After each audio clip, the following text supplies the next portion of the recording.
Hi guys, it's me again. अलग बात अगर आप लोग मुझे नहीं जानते, बट वेल व्हाटएवर।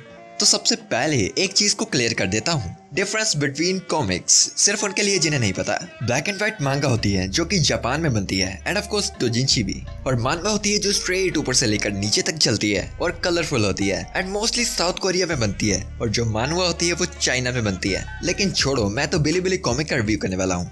सबसे पहले मैं सिर्फ उन्हीं चीजों का रिव्यू करता हूँ जो कि मुझे काफी ज्यादा पसंद आए या तो मुझे काफी ज्यादा बेकार लगे। इसीलिए मैंने कॉमिक में भी अपनी फेवरेट कॉमिक को पकड़ा, जिसका नेम है Lord of countess family. And yes, ये बिली कॉमिक्स की ही है। हाँ, ये बस एक कोइंसिडेंस है, और अगर बाद में स्पॉन्सरशिप आती है बीच में तो एडमिन को कसूर देना। तो फर्स्ट ऑफ ऑल, आखिर इस कॉमिक को रिव्यू क्यों चाहिए? नहीं, आई मीन कुछ लोग होते हैं जो हर एक चीज का रिव्यू कर देते हैं, अटैक ऑन टाइटन से लेकर बोकु नो पिको तक। वैसे मुझे नहीं पता बोकु नो पिको क्या है।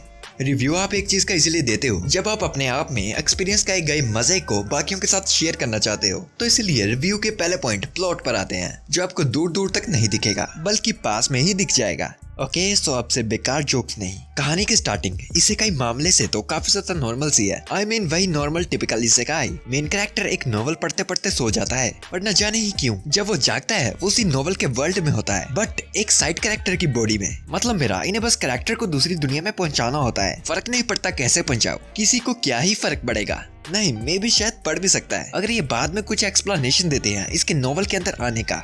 और हमारा मेन कैरेक्टर जिसकी बॉडी में आया था वो तो बस कहानी का एक छोटा सा विलन था, जिसका नेम था केल हैनिट्यूज, जो हीरो के रास्ते में आता है और हीरो से मार तक खाता है। बट नॉट एनीमोर, क्योंकि अब कहानी चेंज होने वाली है। अब केल हैनिट्यूज की बॉडी में नया केल था, जिसकी पर्सनैलिटी पिछले केल से बिल्कुल ही अलग है, और वो बस एक केयर फ्री लाइफ जीना चाहता है। But one of the best thing about this comic is कि मेन कैरेक्टर कहीं भी डंप नहीं है, उल्टा हद से ज्यादा स्मार्ट है। कि मैं तो ये सोच में भी पड़ गया था, अगर ये बंदा इतना स्मार्ट है तो सारा दिन घर में नॉवल क्यों पढ़ता रहता था। खैर छोड़ो, मैंने खुद कभी स्कूल की किताब खोलने की हिम्मत नहीं की, क्या ही कंप्लेन कर सकता हूँ उससे। ये कॉमिक आपको हर वक्त TBAT यानी the beginning after the end की याद दिलाती रहेगी। एंड सिमिलरिटी के नाम पर 3 सिल्विया की फॉर्म्स को चोरी कर लिया है इन्होंने। ओके, मजाक ज्यादा सीरियसली मत लेना। मेरा मतलब था कि इसकी जो फैंटेसी थीम है ना, वो TBAT से काफी ज्यादा सिमिलर है, बट स्टोरी है वो काफी ज्यादा अलग है। साथ ही साथ नए वाले मेन कैरेक्टर के साथ पुराने वाले मेन कैरेक्टर पर भी स्टोरी चालू है, जिसका नेम है चोयहान, जिसकी कहानी तो नए केल के आने की वजह से बिल्कुल ही बदली जा रही है। अब ये न जाने अच्छे के लिए हो रहा है या बुरे के लिए, वेल किसे परवाह। ये एक फैंटेसी मैजिकल वर्ल्ड होने की वजह से मैजिक तो इसमें जरूर है, लेकिन इसमें वैसे एक्शन का ज्यादा यूज नहीं किया गया फिलहाल के लिए तो, क्योंकि अभी ये एक्शन से ज्यादा स्टोरी पर गौर कर रहे हैं। बट आई नो कि काफी ज्यादा अच्छी फाइट्स आने वाली हैं।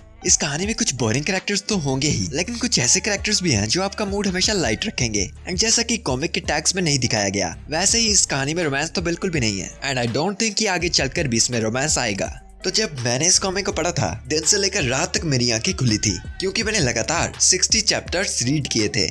अलग बात वो मेरी ही गंदी आदत है, ऐसा बिल्कुल भी नहीं है कि आपके साथ भी ऐसा ही होगा, बट वेल हो भी सकता है। और स्टार्ट से लेकर अब तक स्टोरी हमें यही दिखा रही है कि केल अपने लिए एक नॉर्मल लाइफ क्रिएट करना चाहता है, बट वो ऐसा कर नहीं पा रहा। वो जितना इन चीजों में कम इन्वॉल्व होने की कोशिश करता है, उतना ही उन प्रॉब्लम्स में घसीटा चला जाता है। अब तो लिटरली नोवेल में जो मेन कैरेक्टर चोयहान को रोल निभाने थे वो अब केल निभा रहा है, और पुरानी कहानी के मेन हीरो को बेचारे को साइड कैरेक्टर बना दिया। और साथ ही कहानी के चलते चलते हमारे सामने नई नई मिस्ट्रीज भी आ रही हैं, जिनके बारे में केल ने भी नॉवल में नहीं पढ़ा था। और इसका रीजन था कि केल नॉवल को पढ़ते वक्त ही सो गया था, और जब उसकी आंख खुली वो केल की बॉडी में जागा, और तब उसने नॉवल की सिर्फ 5 वॉल्यूम्स ही पढ़ी थी, जिसका मतलब कि उसे 5 वॉल्यूम्स के आगे के इवेंट के बारे में कुछ नहीं पता। मतलब अभी का इजी गोइंग एडवेंचर जल्दी हार्डकोर बन सकता है। नहीं, मेरा मतलब समझो, शब्दों पर ध्यान मत दो। एंड इसीलिए ये कॉमिक मुझे काफी ज्यादा अच्छी लगती है, एंड आई होप कि आपको भी लगे। ये कॉमिक बिली की बाकी कॉमिक से ज्यादा यूनिक इसलिए है क्योंकि ये रोमांस को अपना टैग बनाकर नहीं घूमती, और हमें इंट्रोड्यूस करवाती है एक यूनिक से वर्ल्ड से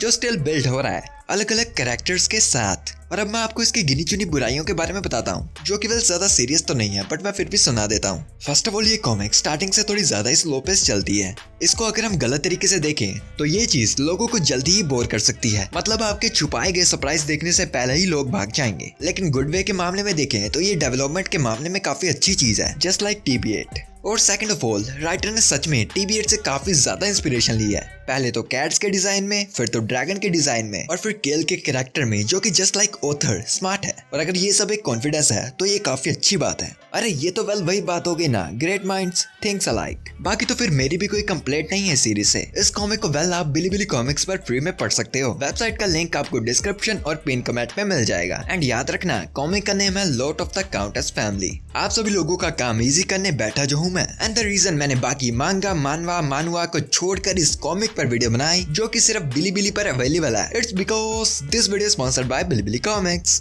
जैसा कि मैंने कहा था, एडमिन को दोष देना, मैट को यहाँ से चलता है। तब तक के लिए देखते रहिए बीस्ट फैंटेसी को। Anyways for now, bye, goodbye, सायोनारा, जाना।